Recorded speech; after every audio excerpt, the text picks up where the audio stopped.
Amahoro y'Imana abane nawe udahwema kubana natwe muri gahunda zacu z'amakuru ya buri munsi unyuze kuri zicano zacu ebyiri arizo AM TV show ndetse na Gasabo News 24. Uyu munsi twagaruka ku kibazo gikomeje guteza impagara mu burasirazuba bwa Repubulika ya Demokarasi ya Congo. Igice kimaze imyaka irenga 30 kiri mu ntambara n'umutekano muke. Ese niye mpamvu nyakuri itumye ikibazo gikomeza kuba gatera nzamba? Niki gituma leta ya Kinshasa idashobora kugera ku mahoro arambye muri aka karere? Turifashisha ubushakashatsi bwimbitse n'isesengura ry'abahanga tugiye kubageza amakuru akomeye kandi ashyushye. Perezida wa Congo Felix Tshisekedi Chilombo amaze igihe cyerekeza imbaraga mu guhangana n'imitwe yitwaje intwaro muri Congo, ariko gikomeje kugaragara nuko imirwano irushaho gukaza umurego. Umutwe wa M23 umaze kwigarurira ibice bitandukanye kandi binini mu ntara Kivu y'Amajyaruguru ndetse na Kivu y'Amajyepfo. Abasesenguzi ngo mu karere bavuga ko kugira ngo haboneke amahoro nyayo intara za Kivu zombi, Kivu y'Aruguru na Kivu y'Amajyepfo, zahabwa ubwigenge busesuye. Ni umuti ugeragezwa gusuzumwa, ariko kandi hari abandi bavuga ko ubwigenge nk'ubwo bwakurura ibibazo byinshi. Iki kibazo kandi gihura n'ikibazo cy'abarwanyi ba FDLR, umutwe ushinjwa kugira uruhare muri jenoside yakorewe abatutsi mu Rwanda muri Mata mu mwaka w'igihumbi 1994.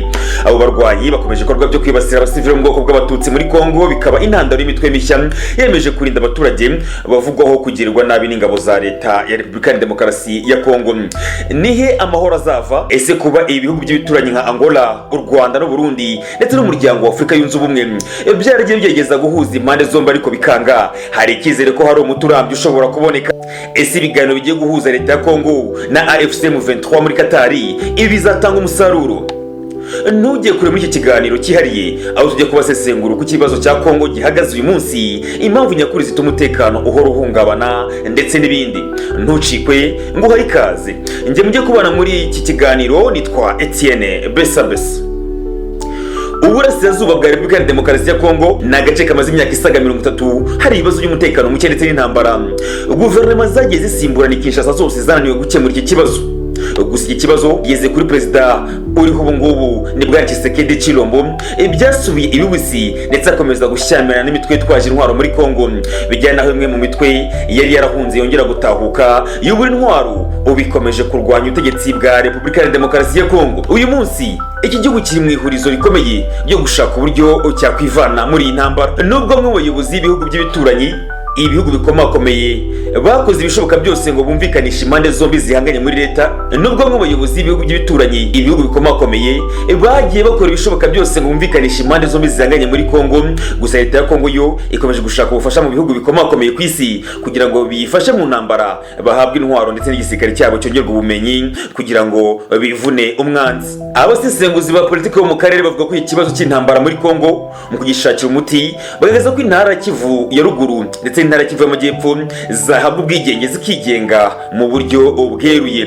Bavuga ko ibi byafasha guhagarika ubwicanyi bumaze igihe bwibasiye abasivile muri aka gace. Igitekerezo cy'abasesenguzi gishingiye ku kuba imirwano ihuje abarwanyi ba AFC M23 n'igisirikare cya leta ya Congo igenda irushaho gufata intera, aho M23 ikomeje kwigarurira ibice byinshi bitandukanye byari bisanzwe bigenzurwa na leta ya Kinshasa, kandi bakagaragaza ko nyuma yo gufata ibyo bice usanga aribwo umutekano ugarutse muri ibyo bice bitandukanye no mu bihe bya mbere ibyo bice bigenzurwa n'igisirikare cya leta ya Congo. Nk'uko biherutse kugaragazwa n'umujyanama wihariye w'umuryango w'abibumbye ushinzwe gukumira jenoside Alice Wairimunderitu mu burasirazuba bwa Repubulika ya Demokarasi ya Congo, yatangaje ko ibibazo by'umutekano muke muri Congo n'ibikorwa by'ihohoterwa bikorwa abanyekongo mu bwoko bw'abatutsi muri iki gihugu usanga bifitanye isano n'umutwe w'abarwanyi basize bakoze jenoside mu Rwanda, jenoside yakorewe abatutsi muri Mata mu mwaka w'igihumbi 1994, aho bageze muri Congo bahunze nyuma yo gutsindwa n'ingabo zari iza RPA, maze batangira ibikorwa byo kwica bamwe mu baturage b'abanyekongo bo mu bwoko bw'abatutsi. Uyu mutwe w'inyeshyamba wa za FDLR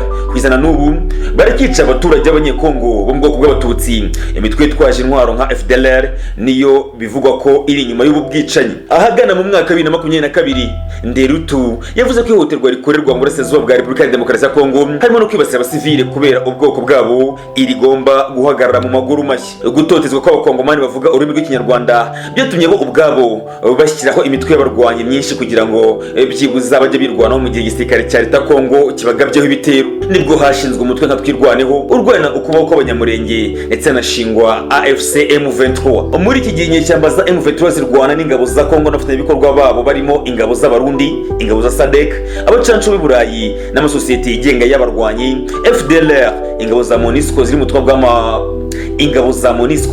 mu butumwa bw'umuryango w'abibumbye muri RDC n'abandi basirikare benshi bishyize hamwe biyita Wazalendo. Kuva imirwano yakubura mu mpera za 2021 abarwanyi ba M23 bingaye uduce twinshi mu ntara Kivu y'Amajyaruguru mu burasirazuba bwa Repubulika ya Demokarasi ya Congo ndetse na Kivu y'Amajyepfo. Kugeza ubu AFC M23 iragenzura imijyi nka Mweso, Mushaki, Kilumba, Rubaya, Kanyabayonga, Nyanzale, Bunagana, Kiwanja, Kichanga, Rutsuro na Sake n'imihanda minini igana Goma, umurwa mukuru w'intara Kivu y'Amajyaruguru ndetse n'igice kinini cya Kivu y'Amajyepfo. Umuvugizi wa AFC M23 Lawrence Kanyuka aherutse gutangaza ko ubwabo biyemeje guhagarika imirwano kugira ngo bubahirize amasezerano y'agahenge, gusa aragaragaza ko ku ruhande rwa leta bo bakomeje ibikorwa by'ubushotoranyi aho badasiba kubarasaho bakoresheje intwaro nini ndetse n'indege z'intambara zitagira abadereva. Kanyuka akomeza avuga ko M23 yaje kubohora abaturage bo mu turere twigaruriwe n'ingabo za Congo n'imitwe twa gisirikare batotezwa na leta yabo, cyane cyane n'abanyekongo bavuga cyane ururimi rw'ikinyarwanda. Raporo yo mu mwaka 2023 yakozwe n'itsinda ry'impuguke z'umuryango w'abibumbye kuri Congo yavuze ko hari umutwe witwaje intwaro mushya watewe inkunga na leta ya Congo n'umutwe witwa Volontaire pour la défense de la patrie VDP. Bivuga ko uyu mutwe watumye urugomo rwiyongera, abaturage bakomeje guhohoterwa, gushimutwa ndetse no kwicwa. Baricwa barashweho n'abambari ba leta yabo, leta yari ikwiye kubarengera niyo ikinyuma ikabivugana. Ku rundi ruhande mu turere tugenzurwa na M23 ibikorwa nk'ibi by'inyamaswa ntabwo biharangwa. Abasivile muri utwo turere bumva bafite umutekano kandi bamwe muri bo bagiye basaba abarwanyi ba M23 kutahava. Bafite ubwoba ko M23 iramutse ivuye mu gace kabo ingabo za Wazalendo, FDLR n'iza Congo zagaruka maze zikabica. Mu rwego rwo kugarura ituze n'amahoro mu burasirazuba bwa Repubulika ya Demokarasi ya Congo, ibihugu byinshi by'ibituranyi by'iki gihugu byagerageje kumvikanisha impande zombi binyuze mu biganiro. Gusa ubutegetsi bwa Kinshasa bugaragaza kugenda bigura intege mu gushyira mu bikorwa imwe mu myanzuro iba yafashwe kugira ngo habeho agahenge. Angola iherutse kwikura ku mwanya w'umuhuza wa AFC M23 na leta ya Kinshasa muri ibi biganiro bigamije amahoro n'ituze. Ubu imiryango nka SADC, East African Community n'umuryango wa Afrika yunze ubumwe African Union bashyizeho abahuza bashya kuri iki kibazo cya Congo. Ariko se aba bahuza bazagera ku muti w'iki kibazo?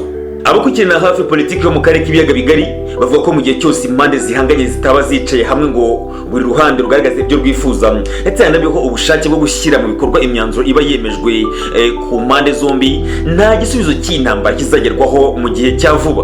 Gusa mu gihe byakomeza gutyo, abasesenguzi bemeza ko AFC M23 izakomeza kuguma mu bice yigaruriye ndetse inakomeze kurinda abasivile bahatuye harimo na bene wabo bamaze iyo myaka yose twavuze haruguru bahohoterwa n'ubutegetsi bwa leta ya Congo.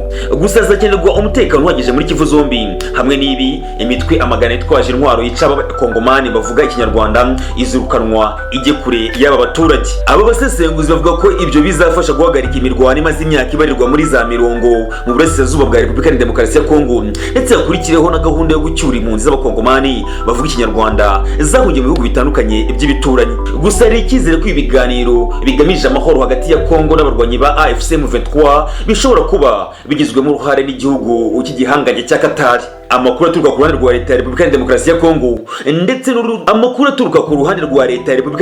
ya Congo ndetse n'urw'umutwe wa AFC M23 avuga ko nta gihindutse impande zombi zizahura mu biganiro ku ya 9 Mata muri uyu mwaka turimo, bagahurira i Qatar bagamije kuganira n'impande zombi kugira ngo hashakwe umuti urambye w'intambara ivugwa muri Congo. Ibiro ntaramakuru by'Abongereza Reuters bivuga ko impande zombi zizahura i Doha muri Qatar ikaba inshuro ya mbere zaba zihuye kuva mu Gushyingo 2021 ubwo iyi ntambara zihanganyemo yongeraga kubura. Ibi biganiro bitaziguye M23 na leta ya Congo bizahuriramo biri mu rwego rwo gukemura amakimbirane impande zombi zifitanye.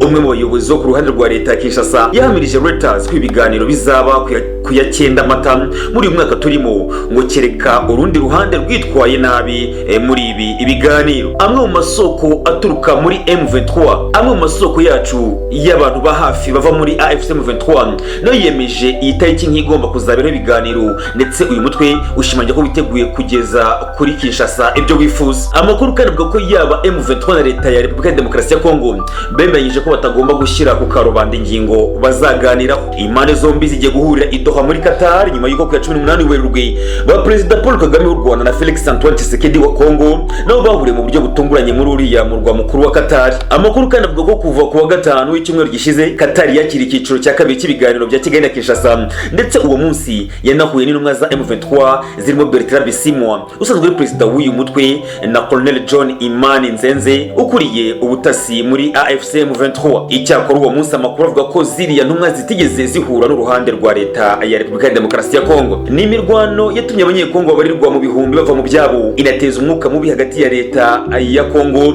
n'u Rwanda, aho leta ya Congo ishinja u Rwanda ko rushyigikiye umutwe w'abarwanyi ba AFC M23.